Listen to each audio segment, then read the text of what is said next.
the upfront stage, it's The Premise with Dino Tripodis. Dino's guest tonight, writer-comedian Mike Larsen. Guest comedian Chris Coen. Tonight's contestants, improv comedian Angie Healey. And stand-up comedian Nickey Winkelman. Guest bottle Basil Hayden Caribbean Reserve Rye. And now, Dino Tripodis.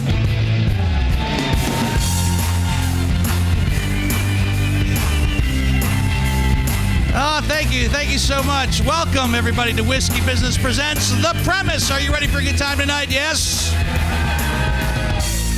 I am Dino of Four Great Comedians and, that Greg Hansberry described earlier. Four Great Comedians and Dino. Thank you, Greg. Thank you very much. It's a pleasure to be here tonight. For those of you who are here for the very first time, let me explain to you what's going to happen this evening with The Premise very quickly. The Premise will consist of two great comedic performers. This evening, two lovely ladies, Nickey Winkelman and Angie Healey, will be sitting at this writer's table at some point. And things have improved so much since the last two podcasts here. They now actually have light where they can see what they're writing. It's lovely. But some things have stayed the same. There are 2 pads of paper, a tin full of number 2 pencils, 1 donut, and 1 glass of water. For 2 comedians, which I will explain. John Whitney, give John Whitney a nice round of applause, please. John Whitney is the creator of The Premise and also an asshole. That's his role right there as well. So we must get that in each and every podcast that John Whitney is an asshole. So yes, when we will meet our contestants, they will have previously selected which premise they will get. They don't know. The envelopes are up here. They will be handed those premises, then they'll have 20 minutes to write 3 to 5 minutes of stand-up material. They will come back up here on stage and perform it for you, the upfront stage audience, and then you decide their fate. Who will be the winner? Yes? You got it? So yeah, a brave task for those 2 ladies coming up a little bit later. Also, our very special guest panelist, Mr. Mike Larsen, is here tonight. Give Mike Larsen a round of applause. And Chris Coen will be up here as a special guest comedian as well. The bourbon babble for this evening, the running theme that we seem to have in each one of these podcasts tonight, and I see a varied amount of ages in the audience, which is good, because tonight's running theme will be, what is it in life, no matter what age you are, that you still haven't figured out? That you still scratch your head and wonder about and go, I haven't got a handle on it quite yet.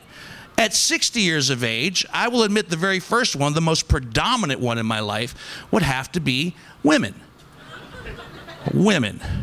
I cannot figure them out. They say the older you get, the wiser you get. Bullshit. You get older, you drink Budweiser, and then try to figure that shit out.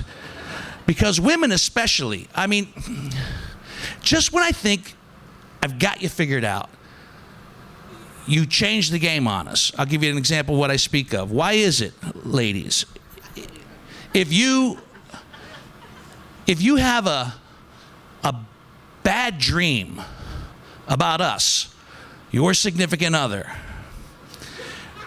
you will hold us responsible for said bad dream, despite the fact that it came out of your crazy subconscious. I wake up on a Saturday morning, happy as a clam, I get smacked upside the head. You're an asshole. I go, why? What did I do? She goes, I had a dream last night you had sex with my sister. Now, what I should have said is, honey, that's ridiculous. What came out of my mouth was, wow, I didn't even think your sister liked me.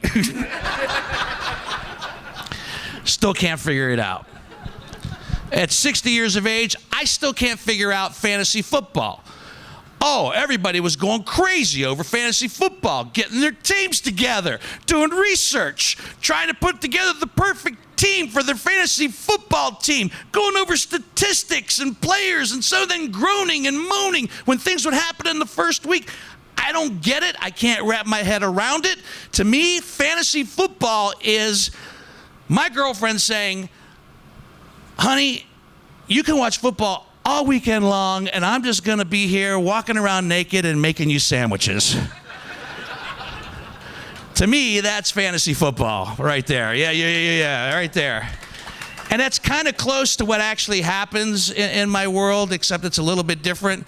It's the other way around. It's more like her saying to me, wow, this is what you're going to do all weekend? Lay around naked and watch football and eat sandwiches? I'm like, no. I might order a pizza. But you'll have to get the door. I'm still trying to figure out even stupid grammatical things in my life. I'm still trying to figure out the proper time to use the word lie and lay, grammatically speaking. Some grammar people. It's important in business. I'm sure it's important that you use the proper tense. I think it has to do with the subject at hand. I think it would be, I need to lay this drink on the coffee table.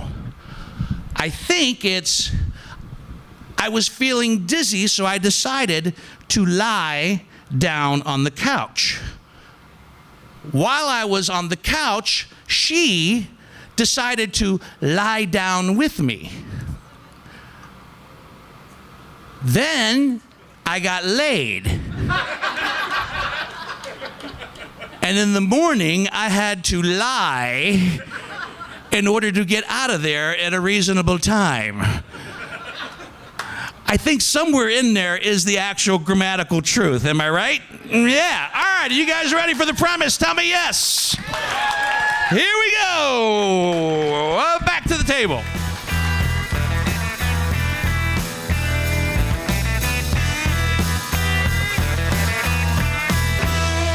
And no microphone. There we go. All right. Thank you, Chip. Thank you so much. You're welcome.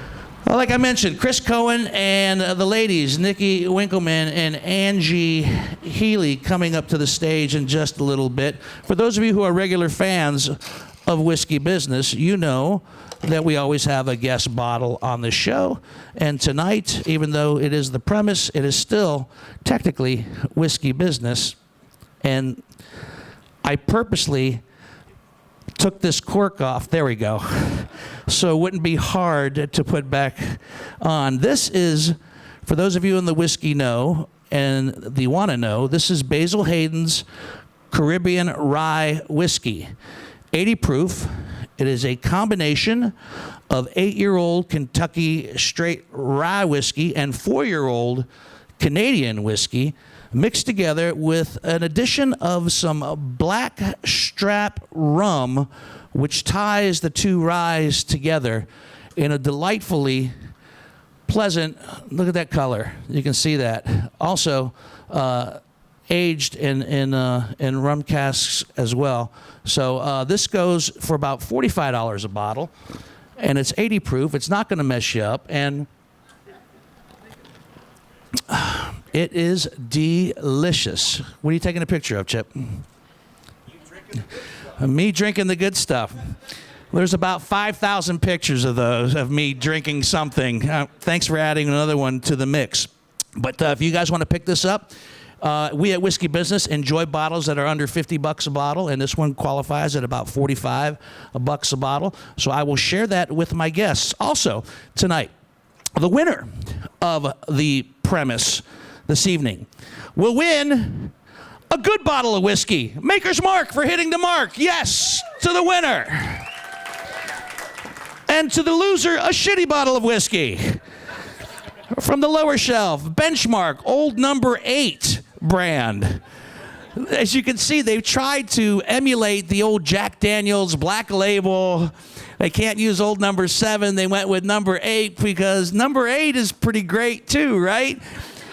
This one goes for $9.44 a bottle. So the loser will get the Benchmark bottle of whiskey, and I'm happy to say the last two premises we've had something from the lovely LP collection, and tonight is no exception.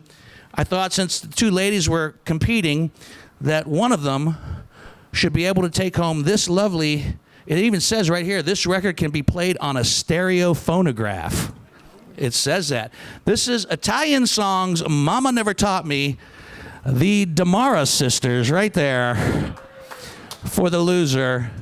featuring great songs like Luna Mez, La Samba, and my favorite, Come Faceri Mameta, which means, in Italian, I can't believe they let these two women record an album. So the DeMar sisters right there for the loser of tonight's competition, who I think, if they lose, they kind of win, right? Yeah. Italian songs, Mama never taught me because they suck. All right, okay, good. Are you guys ready for our special guest panelists this evening? I also want to thank Gil Whitney from Whitney HD Productions. He has provided some of the production services, the lovely camera that is recording all this nonsense this evening. So thank you to Gil Whitney very much for providing the cameras this evening that will be on the lovely YouTube channel that Greg Hansberry mentioned earlier this evening. You can catch all this stuff on YouTube, recorded by the incredible John Whitney. So check that out on YouTube as well. Our first guest tonight, you may have seen him over the years on The Tonight Show, on HBO, on Showtime. He's also a very, very talented writer and has written on so many sitcoms. We'll probably talk about some of the night. I've lost track of his resume in that respect. He was also on our podcast on Whiskey Business not too long ago. That one's entitled, I Had to Follow Robin Williams, which as a comedian he did. And tonight he has to follow nobody except, 4 great comedians in Dino. So please welcome Mike Larsen, everybody. Mike Larsen. Hey, buddy, thank you so much. Come on, slide over there. You've already got a drink in your hand, but I was going to pour you some of the good stuff as well. That's fine. Mike Larsen is with us tonight, and let me ask you that very thematic question for this evening, my friend. Is there anything... How old are you, if you don't mind me asking? Pardon me? How old are you? 59, which is why I didn't hear you when you asked the question. And is there anything at 59 years of age that you haven't quite figured out yet? Oh, God, yes. I'd say the biggest one is I still haven't figured out that because a little bit of whiskey makes me a little bit happy, a lot of whiskey is not going to make me a lot happy. Yeah? Every night I have that problem, it seems. You keep thinking you're doing the math wrong? I keep thinking, God, one couple more of these drinks, I'm going to be the happiest I've ever been. Are you a big drinker as a rule? Not really. When they say, Mike Larsen is fill in the blank. A big drinker, a drug addict, a good father, an idiot. And I mean, if they said something about your character, Mike Larsen is... Well, if those are my 4 choices, I'll go with father. Because you're a dad. Yeah, I'm a dad. No, I do like whiskey, so I do drink. And you know what, though? I've never been like someone who goes out with friends and drinks. Mostly because I don't want to kill someone on the way home, So instead, I'm more like someone who sits at home and watches the basketball game and drinks alone. And my wife thinks that's pretty pathetic. But I tell her, I think it's pretty pathetic. That I believe in the philosophy that you should be your own best friend, and that way I always have a drinking partner. Yeah. It sounds like something I would write before I kill myself. Something you would write before you crossed it out. But what, do you not like being... So, I mean, you said, I don't want to be out and then maybe kill somebody on the way home. Well, that's pretty dramatic. That's pretty serious. But don't you enjoy the socialization part of it? That is, sitting down with a friend and having a cocktail. Oh, yeah, with friends, sure, swapping stories, yep. And remember that time. I mean, you can't do that when you're by yourself. You can't look at yourself and go, remember that time? Oh, yeah, I'm me. I was there. Yeah, right? Yeah. Well, I only moved to Columbus about 2 years ago. So I don't have like a wide range of friends, the comics that I've met since I've been here. So more and more I'm going out. But for a while there, it was like, nothing. I just don't know that many people, And we talked about this on the podcast. You moved back because your wife wanted to kind of move back. Well, my wife's family's from here. My daughter wanted to go to school with her cousins.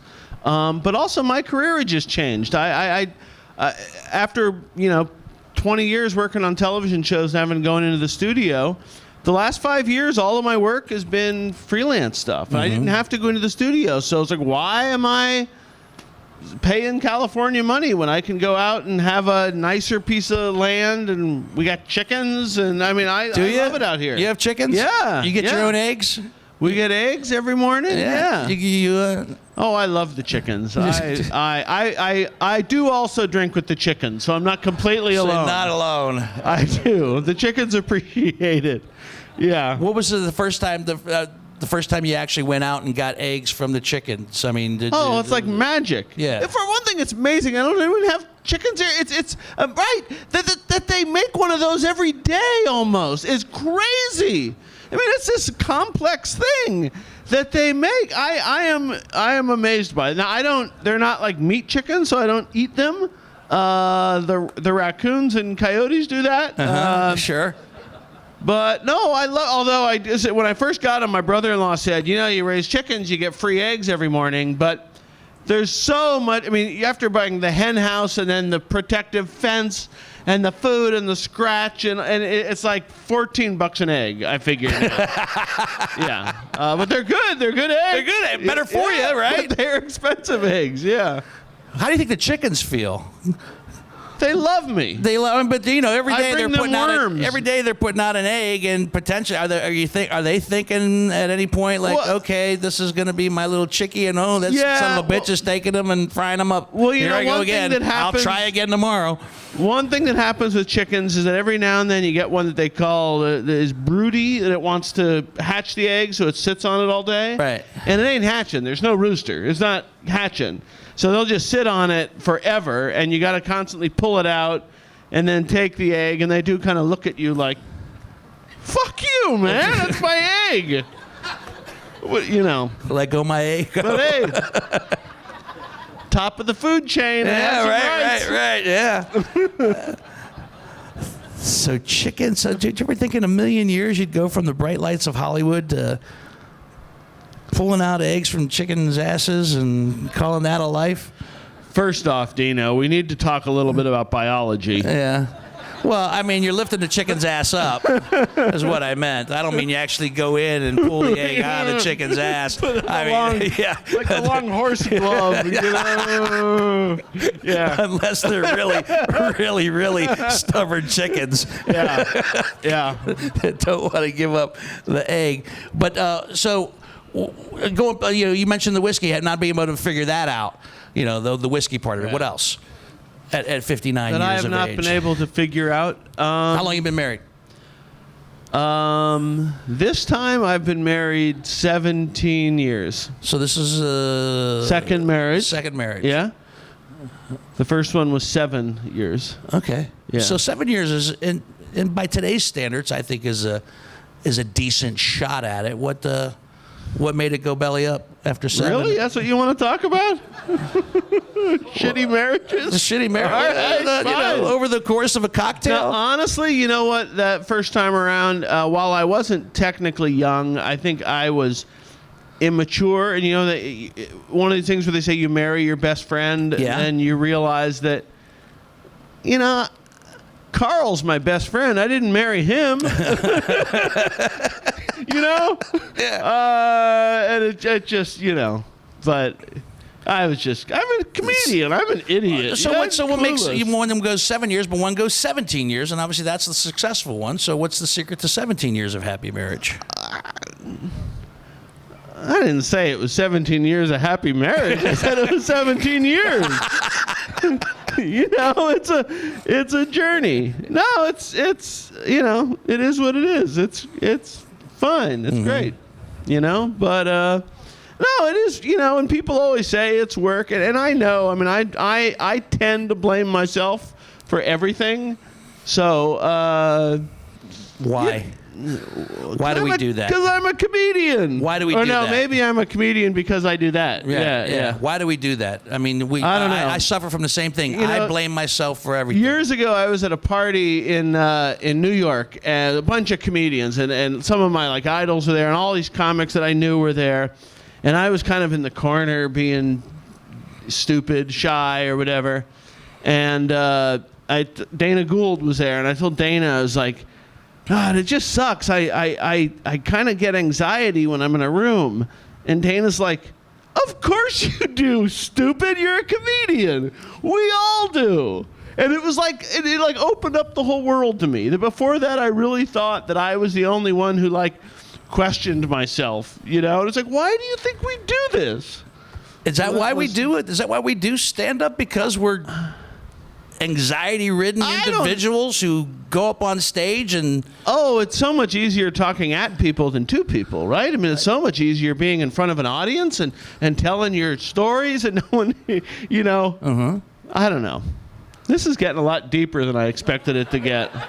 I never really know what rabbit holes we're going to go down, man, because I have a whole podcast with you talking about the career and stuff, which we're going to talk about a little bit. The title of his podcast, as I said before, was I Had to Follow Robin Williams, and what that entails was that you actually had to, on your first open mic, follow Robin Williams. My very first time on stage. First time on stage. Why that didn't just throw you to the depths of depression and like, fuck this. Well, like I told you, that night, the reason it didn't end my career is because the MC of that night, who happened to be Dana Carvey, who was just a local San Francisco guy at the time, made me promise before I went on. He said, "You're gonna suck. You were gonna suck so hard tonight." He was like joyous, but you gotta promise me you'll stick with this for 6 months. 6 months, every chance you get, go on stage and then quit if you want to quit, but don't quit tonight. And so I was like, all right. So that's really why I think I would have. How much time did you do after Robin Williams? Maybe 5 minutes. And how much time did Robin Williams do in front of you? 50. He showed up at midnight. You know, it's funny, when Robin died a few years ago, went to an event and we were all, a bunch of people up there. We were talking about Robin. I didn't know him well. Other people did. And they're all talking and I was like, I'm sorry, guys, but when I hear all these stories, it's like Robin was always a nice guy. That's not the guy I remember. I remember him, I mean, he was nice to people, but he was the guy who would drop into a club at midnight and not care who else was on the bill and do an hour, So, yeah, but it was, And that's how you judged him as being the type of guy he was? Yeah, I judged my first time on stage. He went on before me. Despite all the good he might have done. I brought stupid. I mean, my very first time on stage, so there's a girl I'm trying to impress, so I invite her to come with my friend, and while I'm on stage, I look down and they're holding hands. Yeah. Oh, great. Yeah. You got the twofer. Right. But Dana was absolutely right, man. It would never be that bad again. It would never, ever be that bad. If you can do this, you can do anything. And you did. In everything in life, right? It's like, if something sucks, hey, look at that as an opportunity. How did you go from doing the stand-up into the writing gig? Because you've got a serious list of shows that you have worked on as either a writer or a producer or whatever the case may be. And Drew Carey. Ellen, Two Guys and a Girl. Two Guys and a Girl in a Pizza Place with Ryan Reynolds. A lot of stuff, yeah. Grace Under Fire? Grace Under Fire was my very first show. With Brett Butler. Right? Yeah. Why you? Wait. Oh, Brett Butler. Brett Butler. A monster. Horrible. Really? Horrible person. I remember being on the road and hearing horror stories about her in stand-up clubs. Horrible. She was mean and a heroin addict, and those were her two good qualities. Wow. I mean, to the point. No, I was going through a divorce. My very first job. And the first day she came in and she said, "Hey, Larsen, you're the new guy. Hey, look at my tits. I got my tits done this summer, and go ahead and touch them. They feel real." And I was like, "Oh, my dad said never touch the boss's tits." But I thought nothing of it. It's like, they're hazing the new guy. I'm fine. I mean, that's when you're a comic on the road, sure. The headliner's always doing something like that. No big deal. But then it just got crazy. Like she went into my office and stole my wallet. She took my car keys. Wait, this is the star of the show. Oh, She didn't need to steal your wallet. She didn't need to steal your car. Nor did she need me to have sex with her. There's plenty of people that would want to do that for her. Did you have sex with her? No.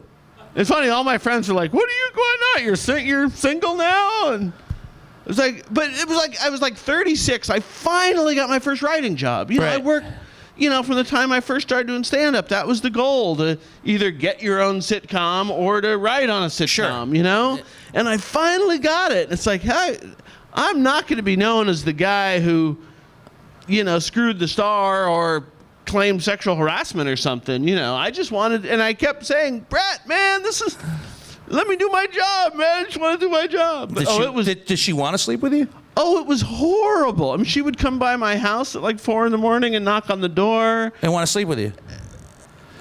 Yeah. Is that what fuck means? That's what she would tell us. She didn't say sleep with. Yeah, well, no. Nobody knocks on your door at 4 o'clock in the morning wanting to talk. Oh, come on, Larsen. I'm going to rock your world. And also just that, she has that weird Elvis voice, for like a woman.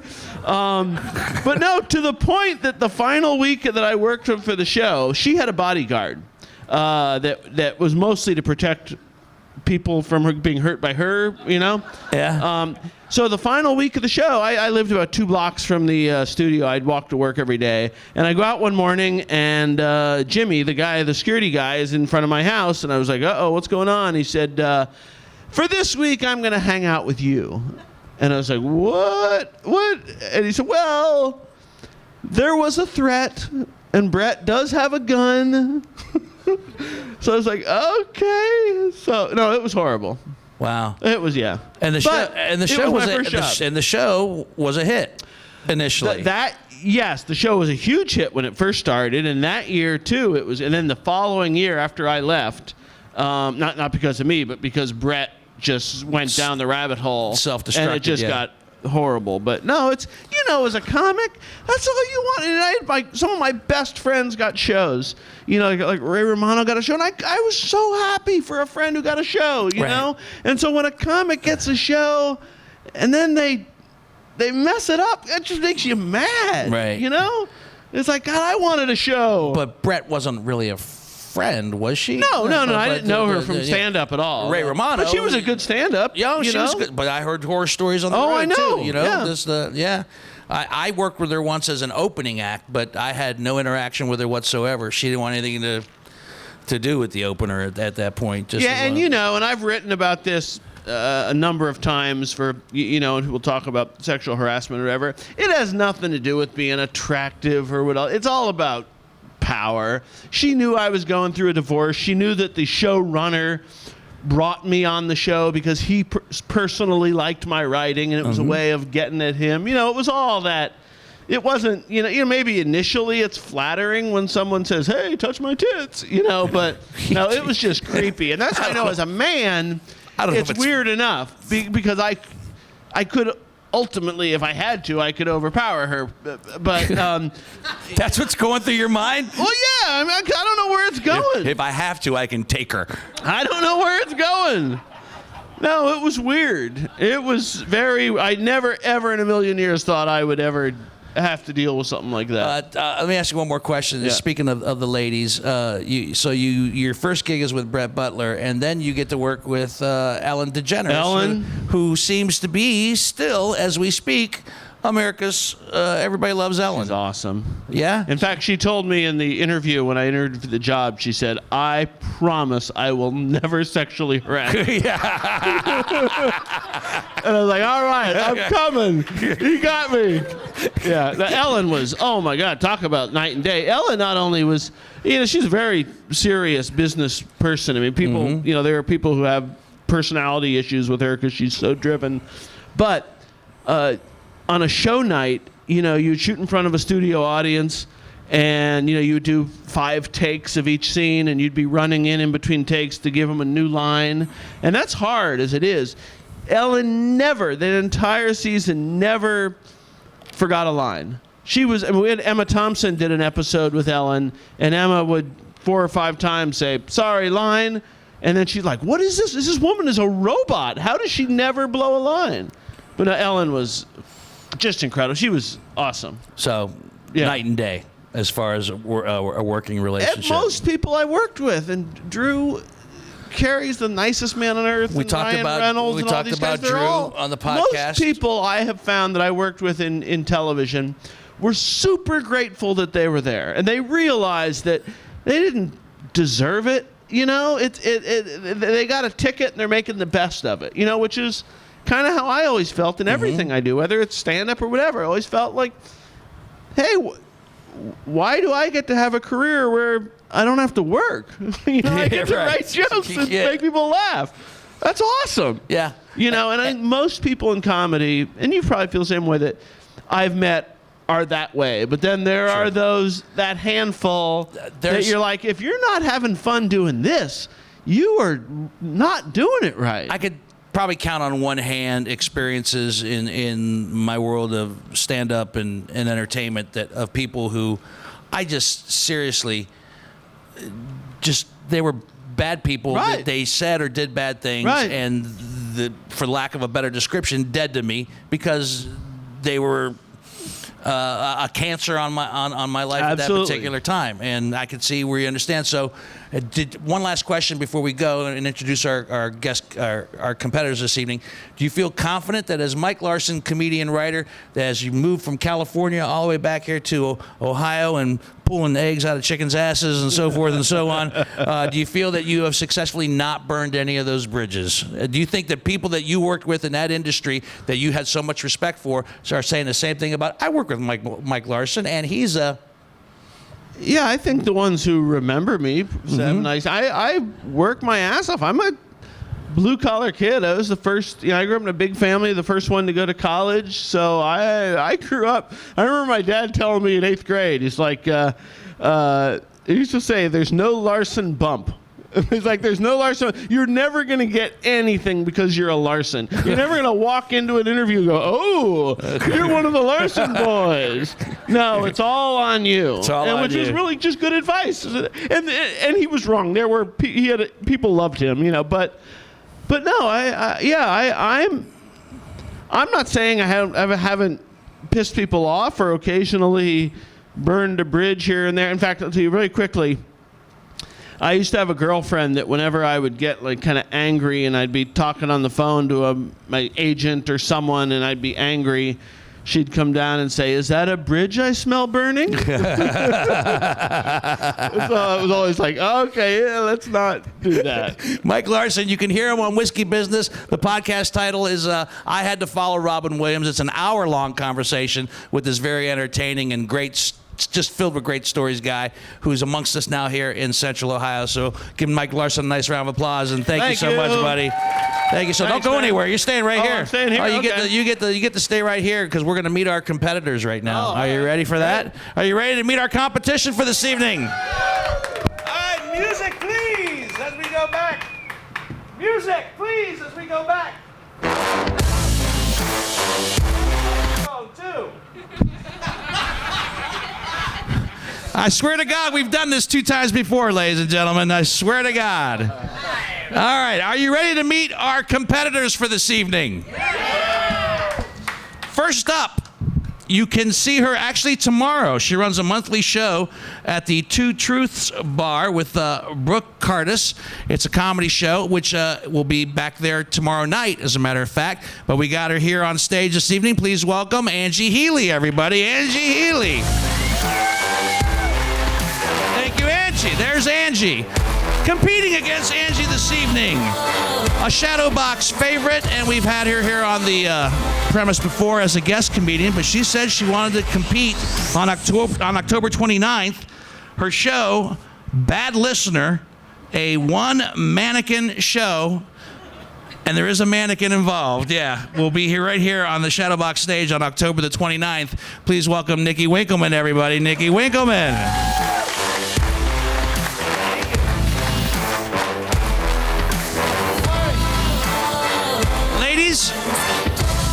Backstage before the show started, we flipped a coin, and Angie got the flip first. Nickey will flip second to see who actually performs first or second. But Angie won the toss, and you picked premise. Come over here, Angie, if you don't mind. You picked premise number 1. So open up the premise and tell them what the premise is. Oh, who licked this?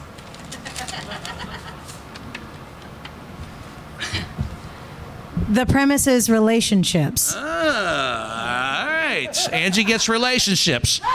20 minutes. to write 3 to 5 minutes on relationships. And Nickey Winkelman, open up your premise, please. Okay, I got premise number 2. Parents. Perfect. I am one. Ah, all right. So they both have 20 minutes now to write 3 to 5 minutes of stand-up material based on the premise of 1, relationships, and 2, parents.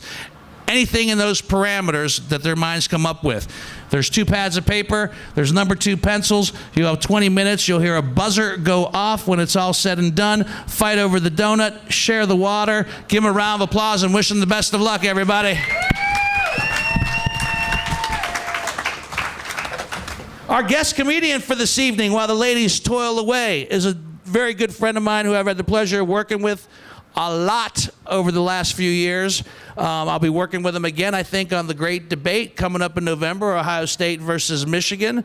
And Mike Larsen, you're doing the great debate. Grab your mic there for a second. You're doing the great debate as well this year, right? Yeah, I'm supposed to pretend to be a Michigan fan. You guys pretend to be a Michigan fan? Yeah. That's okay. It's a great debate. It's a lot of fun. It's at the McCoy Center out in Hilliard. And you can check... I don't know what you can check, but it's available. GreatDebate.com, I'm not sure, but it sells out every year.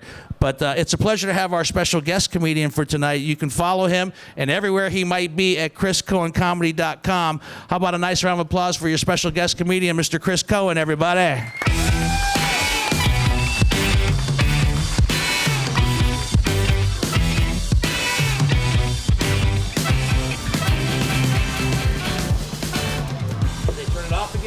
I'm off. I'm on. Am I on? I'm on. All right. Fantastic. Sorry, I'm nervous about you guys pulling eggs out of my ass. So I just, I'm not used to performing with people behind me with livestock experience especially. So that's, in fairness to Dino, I thought women peed out of their butts till I was 27 years old. So I'll give you a pass on the chickens. It's fair. I'm Chris. I'm happy to be here, everybody. Not because of comedy, but because I have 2 kids under 5, so I'm happy to be anywhere. It's like, just get me the fuck out of the house. It's like, that's all I want. Like, terrorists could walk in right now and be like, we're taking hostages. I'd be like, will you play Wheels on the Bus? They would say no. I'd say shotgun. Like, not first in the seat, like literally put a shotgun in my mouth, just no wheels on the bus. So I'm cool with that. That'll be awesome. I had to plan for my daughter's birthday party. That was fun. You guys ever plan for a 1-year-old's birthday party? The women are clapping. The men are just staring with PTSD. That's exactly what happened to me. I went to Giant Eagle. My wife told me to get 3 cases of beer and 3 gallons of ice cream. So I did, and I was checking out. I had 90 beers, because I bought 30 packs because I know how to party, and 3 gallons of ice cream. And she looked at me and goes, oh, are you having some kind of party?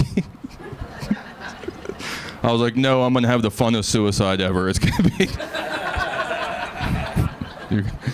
You're going to find my dairy-coated, bloated corpse in the front yard, butt naked. It's going to be... Well, he died doing what he loved. It'll be great. So it's a good time. I'm getting older now. That's not fun. So sometimes people can't relate to things. I'll tell you, Troy, sorry about my childhood. Some of you may relate, some of you may not. Did anybody grow up in a religious household? Anybody? Everyone worships Satan. All right, that's cool. See, I can get a lot dirtier now. That's cool. I know what I'm working with. That's fun. I grew up in a religious household, and my mom tried to take away all my fun stuff, right? So I got Dungeons and Dragons, and she threw it in the trash. I got Ozzy Osbourne Live and Loud double cassette tape. Threw it away, right? So I had nothing left to do. So at the age of 15, I kept trying to vandalize shit, get drunk, and get laid. So that backfired, Mom. So if my kid plays Dungeons and Dragons, I'm going to buy him the Dungeon Master's Guide because I know what happened to me. My mom even tried at one point to give me a religious video game. On Nintendo, there was a game that came out in the late 80s. Did anybody ever play the game Bible Adventures? Nobody's heard of this game. Yeah, this is what I got for my birthday one year. This is why I am like how I am now. It was like light blue. It didn't even really fit in the like Nintendo very well. You had to like shove it in sideways. It was awful. And one of the things about the game is you would play as different Bible characters and you would run around doing Bible stuff. Like my favorite board is you would be Noah and you would have to literally overhead toss cows into the ark. That was like, I'm like, I'm not a biblical scholar, but I'm pretty sure that's not how that shit went down. Noah's one-arming lions into the old ark there. The best part about the game, though, is that they would put Bible verses on these little stone tablets, except for like 1 out of 3. Instead of being a Bible verse, it was a game tip, but it was written as though it were a Bible verse. So, but like, holding B while running will cause thou to sprint. Like, is that Leviticus? I don't remember that, because that would have been a lot cooler. The worst part about Bible adventures, though, is that you couldn't play as Jesus, right? If you're going to play a Bible game, you should at least be the Son of God. But then I thought about that would be lame, because if you played as Jesus and your game was over, you'd have to wait 3 days before they'd let you play again. So that would... so that would suck, but what are you going to do? I don't know. I have career goals. Well, I used to. I'm 40 now. I don't have any goals. I just gave up. I'm done. But when I was younger, I had career goals. My goal now, unofficially, I guess, is to be a stand-up comedian. Judging by your reactions, that's another 3 decades away at this point. That's cool. Thanks for that. When I was younger, I had written down 3 career goals at the age of 7. I wanted to be 3 things. I wanted to be President of the United States, a robot inventor, or a ninja. That's some cool shit, right? Now I want to be a stand-up comic and kind of see where this shit train's going. Basically what I'm saying is, the age of 50, you're going to see me running the scrambler at your local county fair.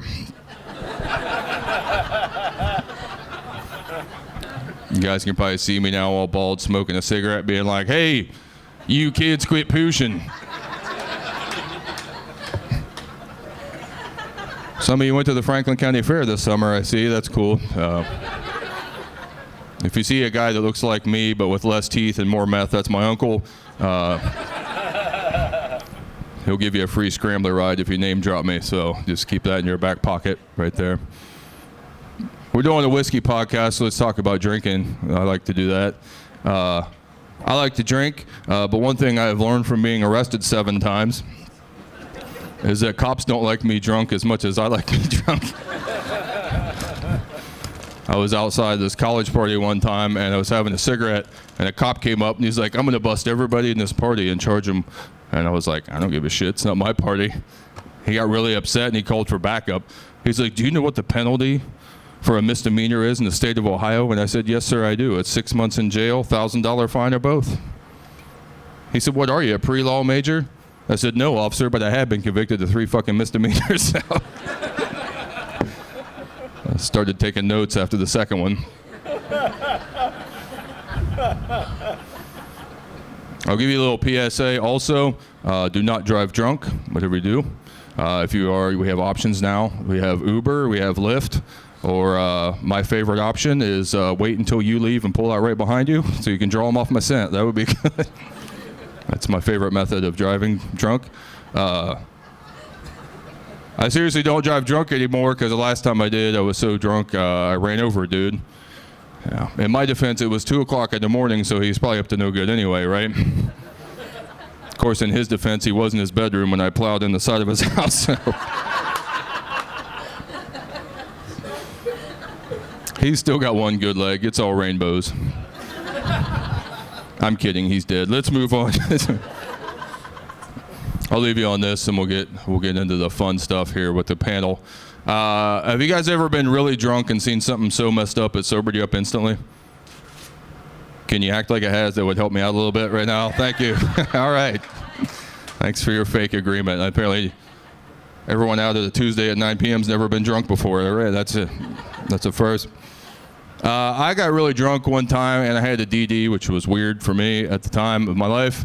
And I didn't know this guy, but he was a friend of a friend of a friend, and he was this really strange guy. He was about 6'3", 350 pounds, had a lazy eye, didn't speak, like a serial killer, just staring at the whole room without moving his head at the whole time, the whole night, just not talking for like 3.5 hours, didn't say a word, right?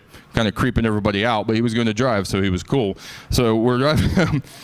And we pulled off because the guy had his blinkers on, and we're trying to assess the situation. Does he need a tire change or what?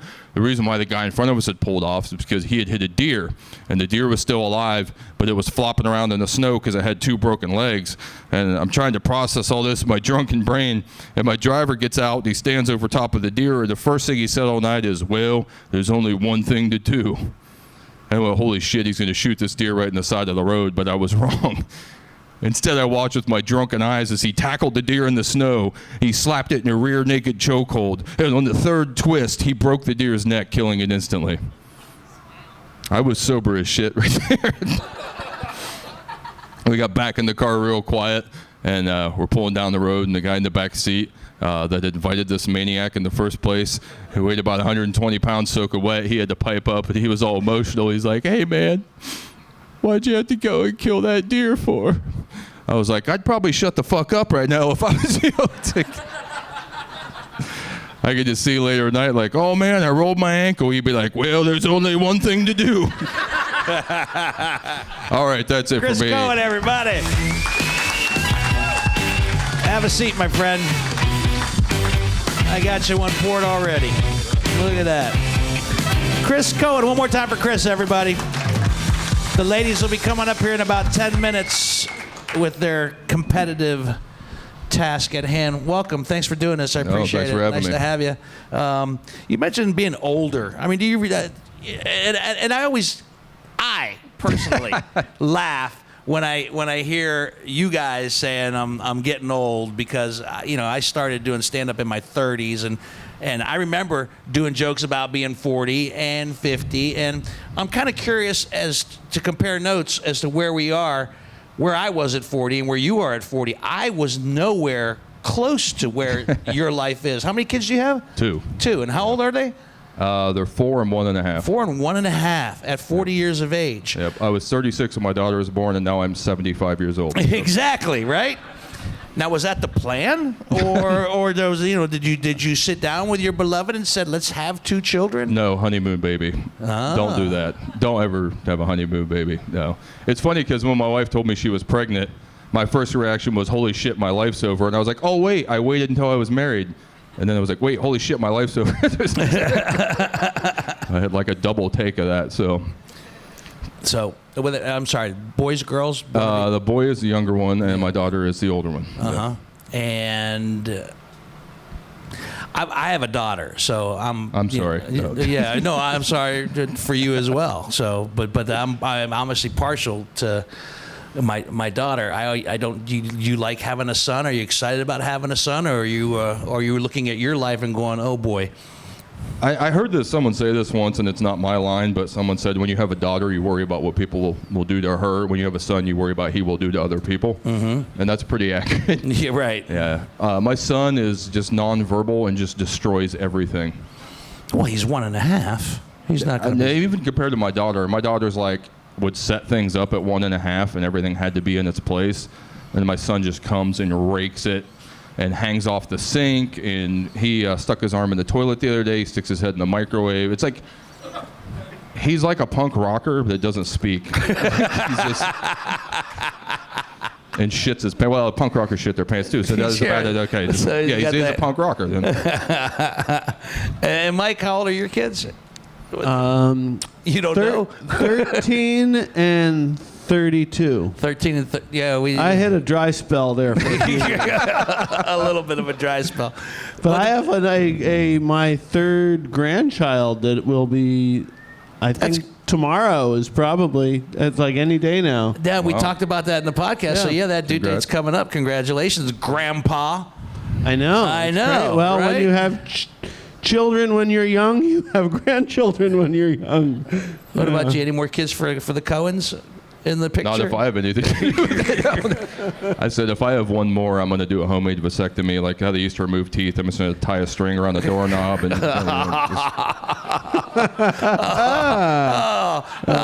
You know what's sad is what little I know about you personally. I actually can believe that could happen. If you need someone to can slam see- the door, call me. Yeah, That sounds like I'll do it fun. myself. I will need no I help. can see that happening. I can see you wrapping things up and calling it a day. Yeah, just put a rubber band around like a bull. Just wander around in the backyard until they fall off. I'm fine with that at this point. I can. What I don't know about you is some of the personal stuff. And what did you do before you started doing stand-up?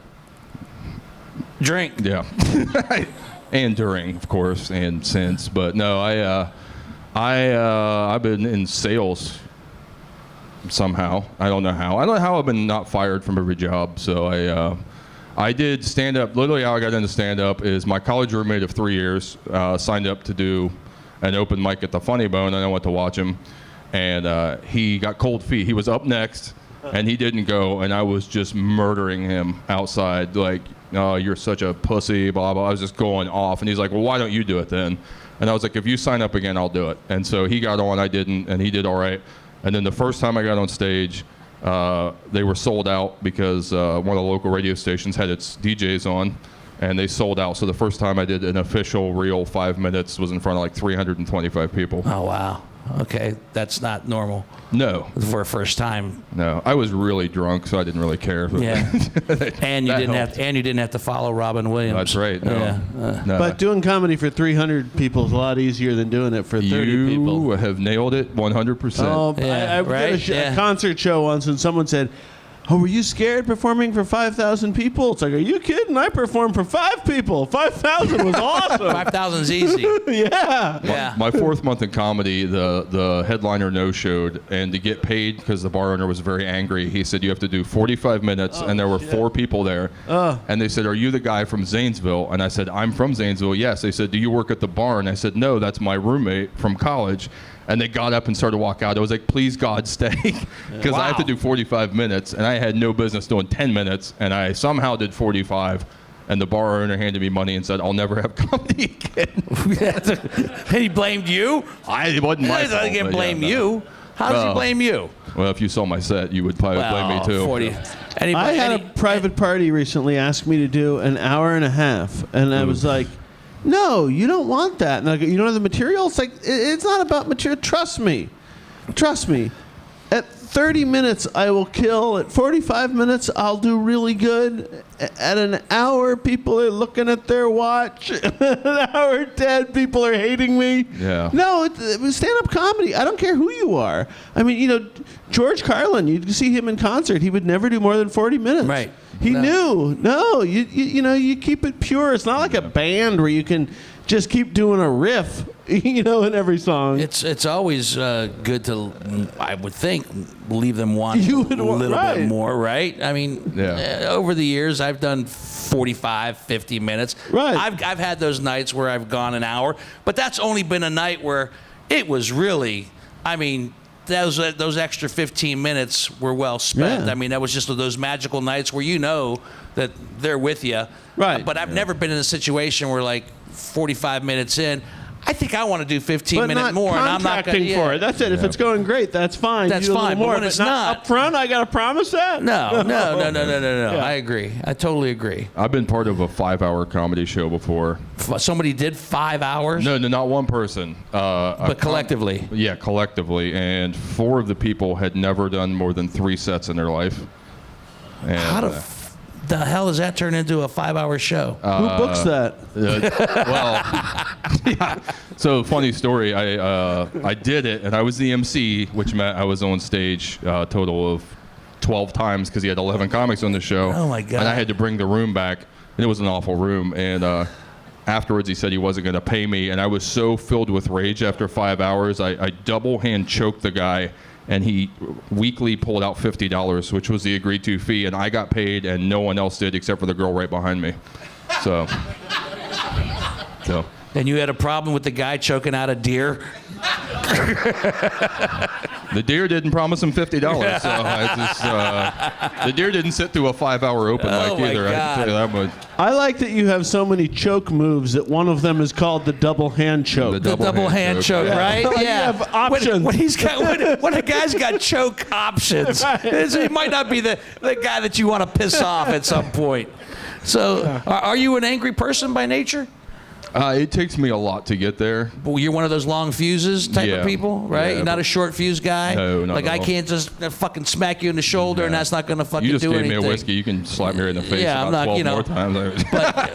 Because no, I agree. I'm a long fuse person as well. But once that long long fuse has you spent enough time letting it burn and you're still in the room, then there's issues, right? Oh yeah, it all comes out. I'm like, and in 4th grade, my teacher said I wasn't elaborate on my drawing. You son of a like, so it just all comes out. What about you, Larsen? You a violent man, Mike Larsen? Do you have a temper? Oh, the buzzer has sounded. Let's get that last question, then we'll get to the ladies. The buzzer's, yes? I'm a pussy. Have you been in a fight, Mike Larsen? Have you ever been in a fight? Yes. Have you ever had actual fisticuffs? Hey, I killed a raccoon with a shovel because she ate my chicken. That's what gets me. You eat my chicken, motherfucker. It's on. That's the plot from the newest Rambo, by the way. We just we have spoilers. Chris Coen, Mike Larsen, give him a round of applause. Thank you, Chris, so much, man. Oh, so much fun. All right, let me go to that mic over here and bring up the ladies. Some music, please.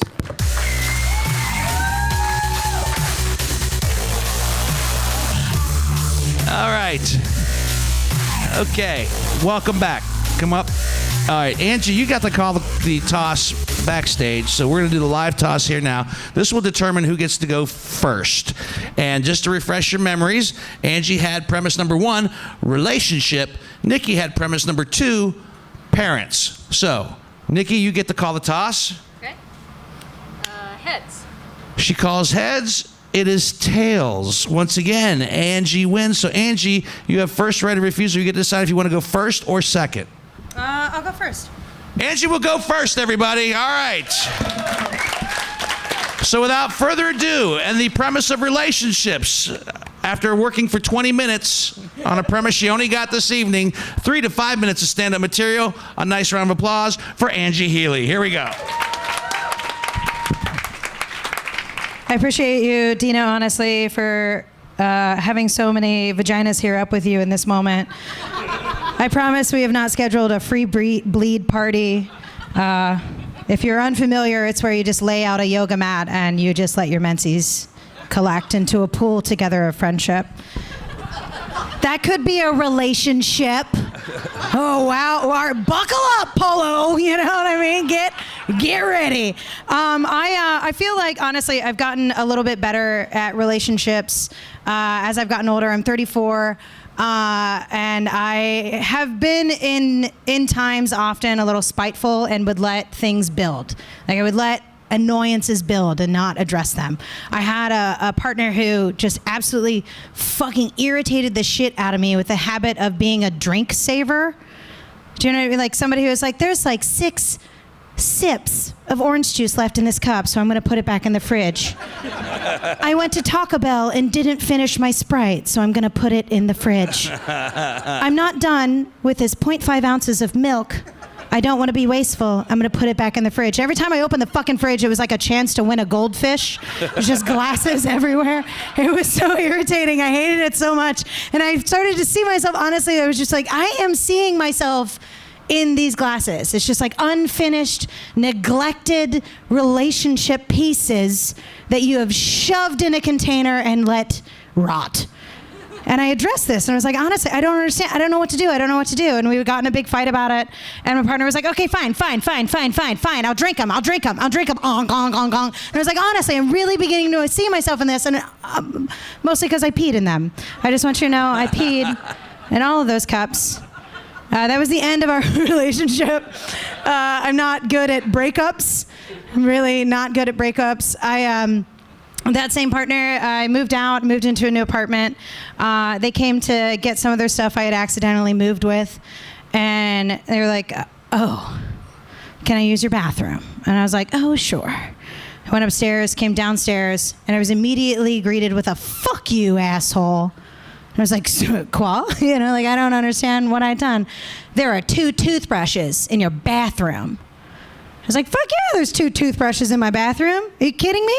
Not going to expect somebody to eat my ass all night long and not give them the opportunity for fresh breath in the morning. That's just fucking rude. I'm not a monster.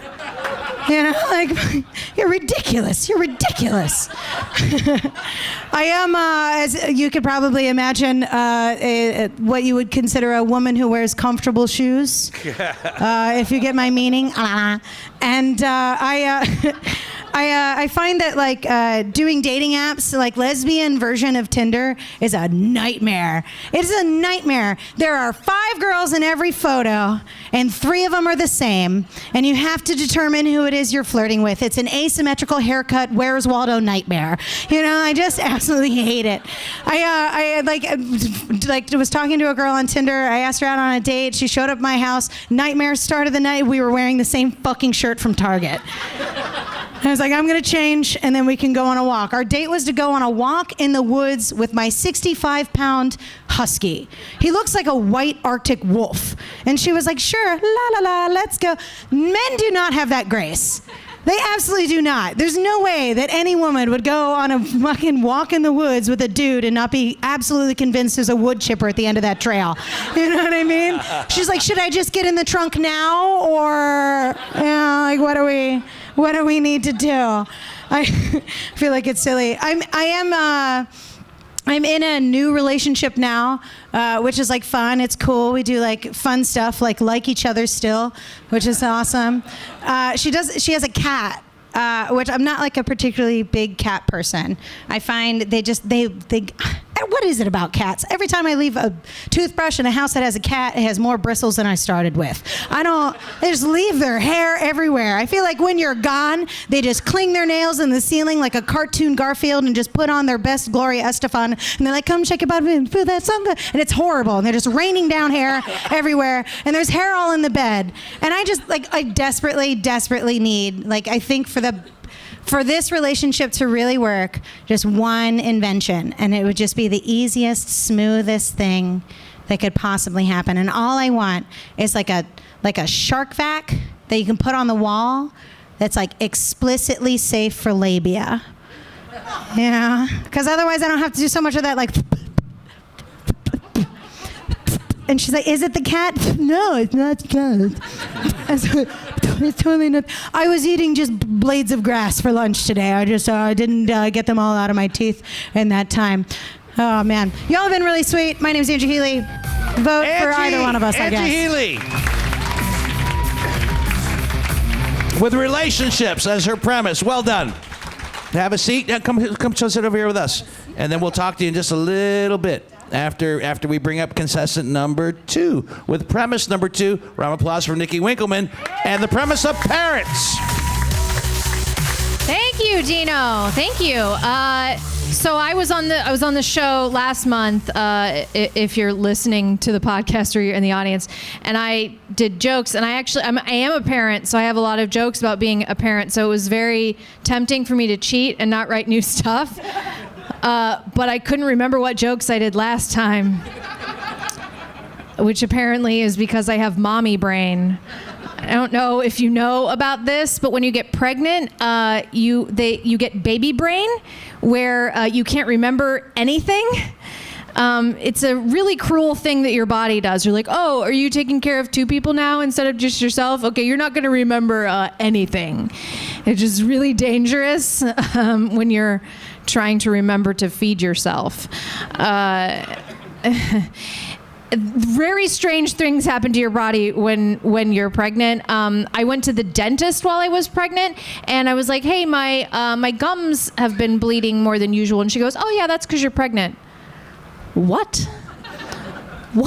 What happened to my body and why? Like, they warn you about a lot of the things, but bleeding gums was not one of them. But yeah, and then as soon as you have the baby, you think, oh, okay, well now the baby brain will go away and I'll be back to normal. Nope, that turns into mommy brain, which I was also not warned about. And you wonder why kids are getting left in hot cars.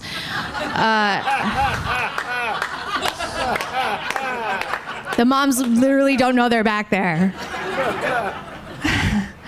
Before I became a parent, I would read stories like that, and I'm like, how could that happen? Like, how dumb do you have to be? And now I'm like, I don't even know my social security number anymore.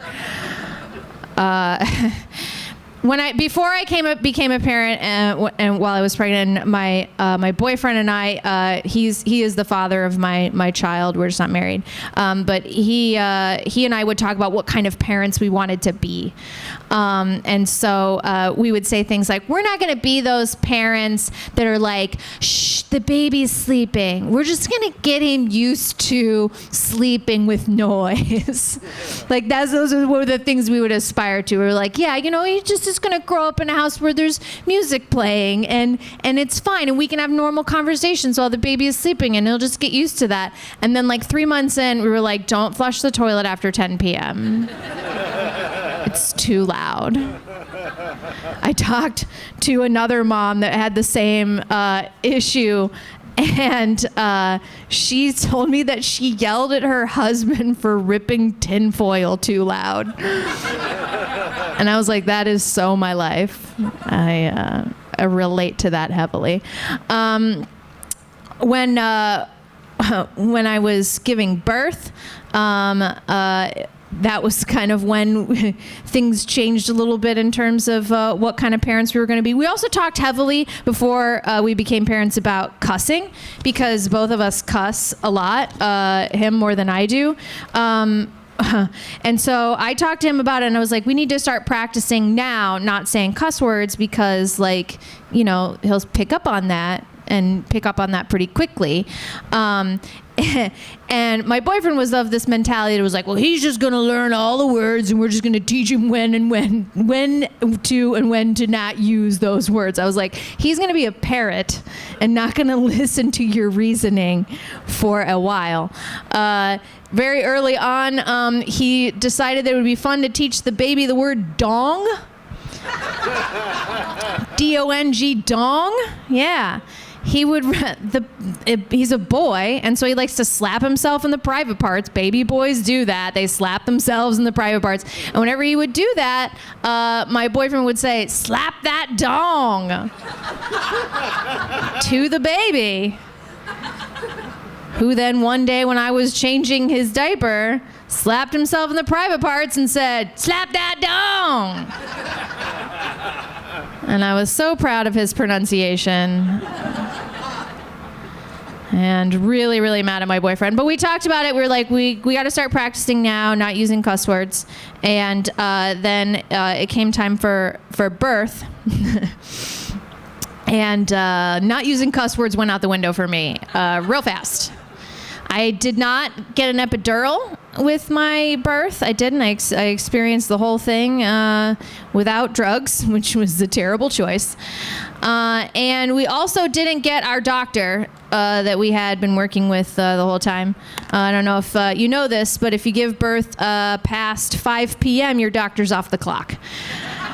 And you get whatever doctor is on rotation that night. And this doctor was not ready and was 30 minutes away from the hospital when I got to, is that the end of my shit? Is that why you're playing me off? Can I finish my joke? Yes. Yes. Dino says I can finish my joke. Finish it. So they say the doctor's 30 minutes away, and I start to get mad, and I'm like holding in the baby at this point. And finally, you kept like clicking, hearing the door open and people coming in and out. And finally, I'm like holding the baby in, and I was like, where's the fucking doctor? Right as the doctor walked in, and I was meeting this person for the first time, my boyfriend goes, there she is. Great first introduction. All right, I had more, but that's all. Thank you. Nickey Winkelman with the premise of parents. Yes, I forgot about the 3 to 5 minutes. Share that microphone. Get one of those microphones over there. Grab them both. Grab one of each, if you will, ladies, as we discuss for a moment. Gentlemen, also grab your microphones. This is the part of the premise where we all chime Grab in. that First of all, Do I get a whiskey? my first question goes to Nickey, Yeah. who had the pleasure of being the special guest comedian Yeah. last time, and now the competitor. How did the two positions? Well, I wouldn't have burned all my parent jokes last time if I knew I was going If you knew you were going to pick up parents, yeah. I was like, how do I write new stuff? But I did. I didn't do anything that I'd already No, you didn't. written. I can vouch for you. That's why it didn't go that well. That's it. I thought it went Not very true. well. First of all, I thought both ladies did very, very well. Yes. The circumstances for this particular type of thing to do are virtually, they're maddening. I don't want to do it. Yeah. I wouldn't want to sit at that table. Angie, your first experience on the show, period. Did you have fun? I had a great time. Yeah. I ate a big slab of weed butter before I got here, so I felt like I'd have a really great time regardless. But thanks, man. So let me ask you both the question, and I want to ask it to Chris as well. The kind of running theme at is it impolite to ask your age? No, it's not. I'm 34. 34. At 34, what haven't you figured out yet in life? The running theme. Gosh, I should have prepared that. Yeah.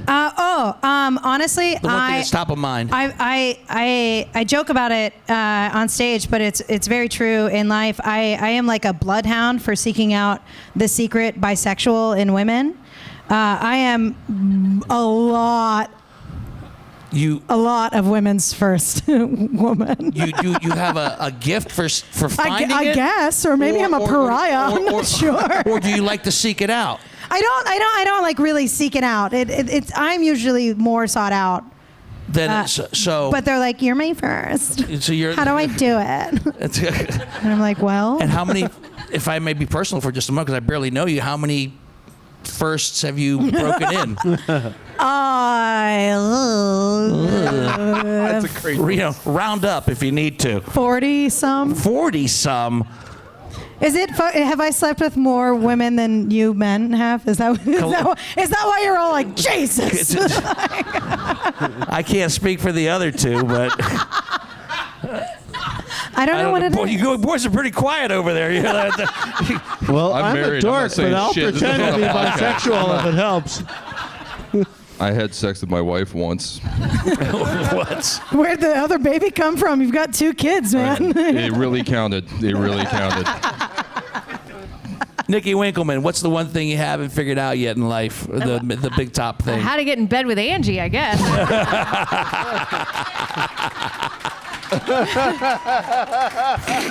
Perfect. Oh, so funny. So much, and I mean, we're already talking. I've already been talking Yeah. about being a parent, but yeah, I mean, you have no fucking clue what you're doing raising a child until you have one. And I didn't realize how little my parents knew until I had a kid, and I was like, oh, my parents know nothing. Like, they know nothing. Do you feel like your parents did nothing compared to what you're doing raising your child? I mean, do you think you're doing more raising your kid than your parents did raising you? Well, there's more information out there, which is both good and bad, because like I'm like, oh, I don't know how to potty train, so I'll just go to the internet, or but they didn't have those resources in the Middle Ages. In the middle. Careful, I'm your parents' age. I know. No, they're older than you. But yeah. Can you just like litter box train them? I don't know how. Litter box I don't know. train Apparently, them. it's supposed to only take 3 days. You just have to take their pants off and let them run around for 3 days with no pants. And I was like, I don't have the time for that. Seriously, that's a method? I don't know. I only read the cover of the book so far. I'm afraid to open it. It's the cover off, no pants for 3 days. And the secret to success. I didn't get to ask Chris that question. At 40, is there something in life that the top thing in life that you still haven't figured out yet that troubles you on a regular basis? Why I'm always right and no one else sees that. I don't understand. Everyone's just a dipshit. They haven't figured it out yet. Okay, so nothing's changed basically in your life. I haven't learned a damn thing. Not No, a goddamn nothing. thing at all. Not a goddamn I'm thing gonna at all. die with this shitty attitude. Oh, that's so funny, Angie. Your premise was relationships, and gentlemen, chime in as well. You were kind of. I kind of picked up a vibe that you were kind of almost bitching about how difficult it is to be in that type of relationship. When you were talking about the lesbian version of Tinder, and you were talking about all you seemed annoyed by everything that was available out there. Sure. So that's not the case, but is it harder in your opinion? I don't know that it's harder. I think there are interesting things to navigate. Obviously, making sure you're not wearing the same fucking thing when you go out on a date is like an interesting thing to navigate. That is the worst. Also, there's some people have like conceptions that are, like without being like, on a tirade of feminism, but like are kind of like based within like a misogynistic idea of like you need to be the top and I need to be the bottom or like whatever. And I'm just like, how about we just roll around and get sticky? You know what I mean? Like so some people aren't quite in that bag, so it can be a little difficult to figure out where you fit in the puzzle. Yeah, with that much orange juice and that much Sprite, it would get a little sticky. If you actually. And I'm also a particular person. I'm very tidy, and I have a lot of. I prefer to live alone, and every time I'm in a long-term relationship, I think like, oh, we spend so much time together. We should just live together. And then I'm like, this was the downfall. This was the absolute mistake. Can I say I love the little bits of juice in the refrigerator? I once lost a job because my boss used to keep. He would save like little things, and I found a container with 1 lima bean in it, and I went in and I was like, "What the fuck with the lima bean?" Were you gonna share it? I was so angry. So no, that spoke to me. Well, relationships are tough. I mean, I'm an absolute nightmare. I know that. So but just to give you an example, what it's like living with my wife. We went to Italy for a honeymoon. And she thought, you're welcome, or thank you, or whatever. I don't remember. I was drunk all the time. Grazie, right? Yeah. And then there's grazie, right?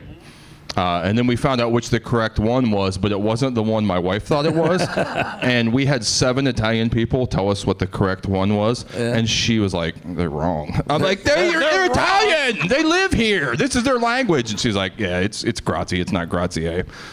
Because that's what I heard from somebody in Ohio. And that's what it's going to be. And that's my life now. And what were you thinking at that particular point? Did you think it right then and there, like, I chose wrong?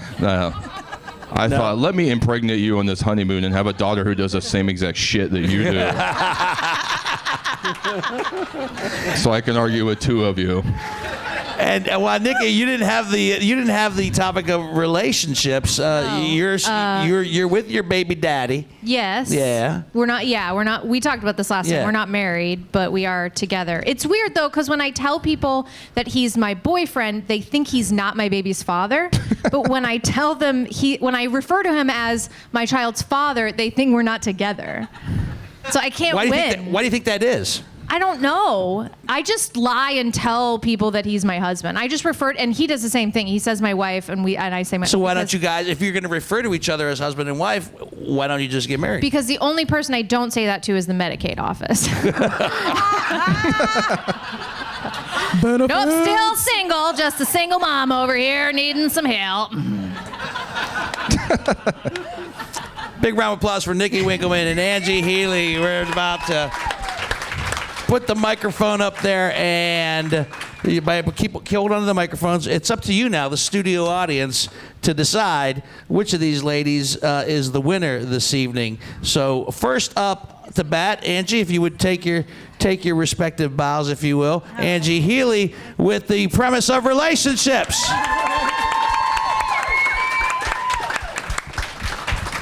Nickey Winkelman with the premise of parents. It's a tie, and we scissor in front of you. Oh my God, my dreams are coming true. 41. I think I'm definitely having both of you back. I think the bottle of Maker's Mark goes to the very tidy lesbian Maker's Mark. Angie Healey gets the Maker's Mark whiskey. Nickey Winkelman gets the Drowner Sours and the $9.44 benchmark whiskey. Thank you. My kid's going to go to sleep on this. So Also, let's not forget the lovely consolation prize, the Damara sisters. Italian songs Mama never taught me. I don't know. Yes. Oh, that's lovely. You can give Nickey. I think it's totally us. The one's got her mouth. I saw that when I was looking at them. I'm like, shh, we're not really sisters. Scissor sisters. My favorite song in there is Grazie or Grazie. That's my favorite. All right, big round of applause for all my guests this evening. Nickey Winkelman, Angie Healey, special guest comedian Chris Coen, special guest panelist Mike Larsen. Big thanks to my crew back there, the creator of the premise, John Whitney, my audio producer, Greg Hansberry, the guy wandering around telling me that I'm running behind, Chip Cassell right there. And also want to thank you guys, the studio audience, for coming out for our third installment of The Premise. There will be another one coming up in October. Check out Shadowbox box office to find out when exactly that is. October 22nd, right before Halloween. Right around before Halloween. So thank you so much for coming out. The Premise is a whiskey business / Never the Luck production. And my name is Dino Tripodis. Until the next bottle, see ya.